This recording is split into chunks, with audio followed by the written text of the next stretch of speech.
देखु माननीय मुख्यमंत्री अपील करिसेंती समस्ते फेरी आसतु सब छात्र छात्री माने एवं शांति श्रृंखला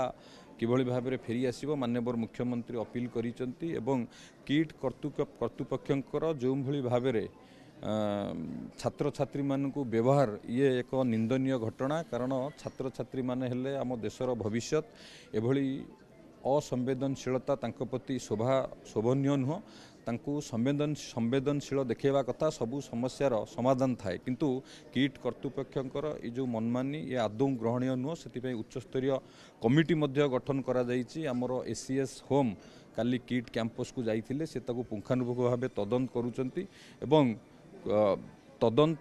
पुंखानुपुंख कलापर निश्चित भाव में दृढ़ कार्यानुष्ठान ग्रहण करा जिवो एवं गत काली नेपाल टीम आसीथिले आमर हायर एजुकेशन मिनिस्टर एवं आमर हेल्थ मिनिस्टर चीफ सेक्रेटरी आलोचना निश्चित भाव में ये घटना को सरकार गुरुतर सह नहीं एवं सरकार किभली भाव में माने ये जो घटना घटी ये जो घटना पुनर्बार न हो एवं जी ये घटना पछरे अच्छी से विरुद्ध में निश्चित भाव में तदंत होगा दृढ़ कार्यानुष्ठान देखु अभियोग आसी या उच्चस्तरीय कमिटी की तदंत एसीएस होम को नेतृत्व में करा जाउची।